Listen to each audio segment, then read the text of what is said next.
Hey guys, just doing a little review or demonstration of the Durablock 007 gun for Tommy there. You can ignore it if you're not interested, but because that's all I'm talking about in this video. So I bought this gun because it looked like a interesting gun, and not knowing any better, you know, good or bad. A lot of people rated it well. I'll show it to you now. Okay, it comes in a slick aluminum case. I don't know how that's important to anybody, but lockable as well, but I don't know what the point is of that. If somebody wants it, they're gonna take it. I don't exactly have enough room on my painting station here. Comes with a stand for it. It's a little bit less conventional than, you know, that style of stand, and with the I forget how this thing goes together. Give me a second here. Okay, that's the stand, and the only reason that it might be important to mention the stand is that this style of gun, the fluid assembly is separate from the actual handle of the gun. So it doesn't exactly fit that well in here. Like, certainly when I had the flexible coupling on it, it didn't work at all in a conventional style stand. So they give you these ones so you can line up all three of your fluid tips with you know, paint container on top of them. Here's the unit. Comes with 3 cups, you know, plastic one, metal one, and another smaller metal one. Carrying strap for the bag, instructions, toolkit for it. I don't think there's anything too unusual in there. Spare parts kit, and it came with this small regulator, which I wasn't nuts about, so I ended up replacing, regulator, this small paint gauge or air gauge on the regulator that I didn't much like the size of it, so I ended up getting another one that I could that had a little bit more tighter range. It only goes up to 60 pounds, whereas this one goes up to 150, so it was kind of hard to dial it in if you're doing it by pressure. Underneath that is the flexible cup assembly. Hey, you're not helping, and you're going to knock it on the floor. I didn't like this. I found that when I was using it to spray, it leaked. You know, small amounts, but nonetheless, it leaked somewhat. So I actually stopped using it. It also made the unit a lot bigger, but the disadvantage of that is that the little paint strainers that you typically slide in here, they wouldn't fit anymore, so I couldn't use them. So I don't know if there's smaller ones you can get or not, but that was the case there. The big deal about these guns is that it has the removable head on them. Let me go and get the toolkit, and I'll take it off, and you can see how it goes on and off. Okay, so I'll show you how it comes apart here. It's held together with one nut, I guess you'd call it. They recommend that you not remove the air cap or the nozzle when it's on the handle assembly, because I think they don't want you torquing on this and potentially, oh, I think they actually specifically say that in the instructions, they don't want you bending these alignment pins here, because then I guess you wouldn't get a good seal. So there's the I guess I'm not even sure what you want to call that. I'll call it the wet assembly, and it's very well made, very well machined. One thing that I was not nuts about is the unit doesn't actually say anywhere. Oh, actually, no, it does. I'm wrong. I thought it didn't actually say the tip size, but it actually is, and I don't know if you're going to be able to see it there, but it is stamped onto the end. I guess I'm just used to the cheapy ones that actually will have it on the air cap itself. So there you go. So that's one complaint that doesn't exist. The only thing that is a bit of a pain is that I think it's been said before that you don't want the needle touching the valve seat when you're unscrewing it, because you don't want to score it. And it obviously, I'm sitting here pulling on the back of that with my fingers, and it's not exactly convenient. You know, otherwise, it looks fairly well made. You know, no obvious seals here. I don't think there's even a seal. Well, there's no seal on this end here, and it's hard to tell in here. It almost looks like there is something there, but it's not really obvious. I'll have to look at the manual. It kind of looks like it's a very thin piece of plastic there. I'll have a look at the manual just to verify, but I'm pretty sure there is something sealing it there, but that's only the air there. The paint only ever hits this section of the unit. I don't know how much further apart you can take this. I think that you would have to literally get down into there to remove the actual needle itself.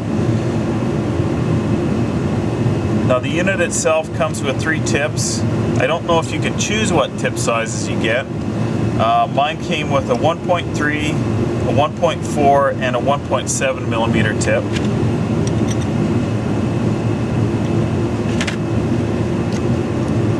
And I guess whatever air cap they include with it. I don't know if there's any options for different air caps or not. That's something that certainly is easily found. One thing I found is that when I was cleaning this unit here, I found it hard to get this nut loose. You know, once you loosen it with a wrench, I found that I was constantly getting my gloves caught on between the nut and the actual trigger assembly here. So it's just a little bit of a nuisance, but it's no big whoops. Another thing that I found is that you do have to be careful when you're putting it on, because it's not very hard to bend the pin at the back here of the unit, and it can cause some binding, and then the valve doesn't close. Now let's see. Yeah, there we go. I guess from this perspective, it's a left-hand thread, if you're looking at it from that direction. Okay, well, I'm warming up the shop here. Tommy wanted to see the spray pattern. I'll do it with the 1.3 tip and some lacquer thinner here. Okay, so I think the controls are fairly obvious. I did have to check the manual just to be sure though. Airflow here, and the diagram shows a picture from this angle and shows it looking like, I guess if you're looking at the bottom of it, counterclockwise is more air, clockwise is less air. Looking at it from this end, this is fluid flow here, and more fluid is counterclockwise, so that would be wide open almost there. And this is the fan, and the counterclockwise is the largest fan, so I've got it set to the widest fan possible. I'll dial this down because I'm not going to need a lot of fluid flow here. And we'll turn it out, I don't know. We're dealing with pretty thin stuff, so I'll do 1.5 turns. Okay, well, I'm hoping that my air compressor is warmed up. It's pretty cold here today. I don't know if I already mentioned it. It's about -12 Celsius, or about, I don't know what that is, 8 or 10 Fahrenheit. And I've got a magnetic heater that I use to warm the compressor portion of my my air compressor. And if I don't do that, it'll just blow the fuse in the barn that supplies power to my shop, and it's just a giant pain in the ass. So I'll see if that seems to be warming up. Then we'll put some paper up, and we'll show the spray pattern for Tommy there. Okay, let's try this again. I'm running roughly 32 psi. That thing, airflow is open wide open. Fluid is at 2.5 turns. And the fan is open as wide as it'll go.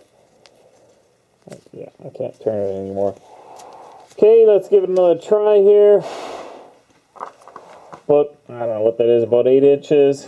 I'll try and get a fairly symmetric view here. Hopefully this is what you're after. If not, Tommy, let me know. I'll try again here. I'll do it more to the side so you can get a profile of it. Not so much for what you're going to see on the wall then. I don't know how well that's coming up on here. But let's try again. Just on the wall.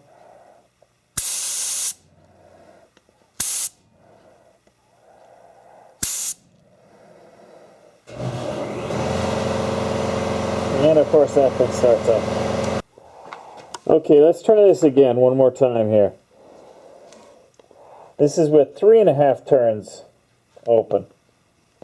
I'll try and get just a straight on. So, okay, that's a lot more fluid.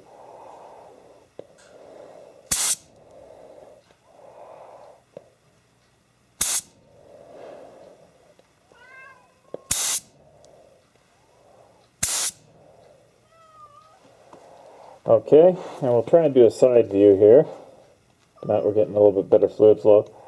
Cat mowing away outside because she got kicked out. I don't know if that helped. Okay, now if that's not good enough, just let me know, Tommy, and I can do this again tomorrow. I'll make sure I warm up the shop better though before I do so. I'll just do one more here.